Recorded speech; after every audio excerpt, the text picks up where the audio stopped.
You ask Tiger to solve. This deals with linear equations with one unknown. The final result is b equals -7/3. Let's solve it step by step. Group all constants on the right side of the equation. Subtract 21 from both sides. Simplify the arithmetic.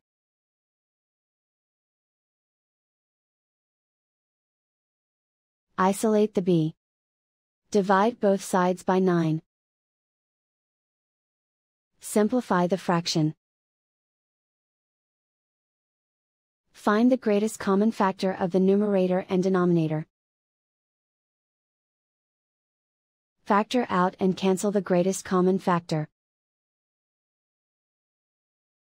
And so the final result is b equals -7/3.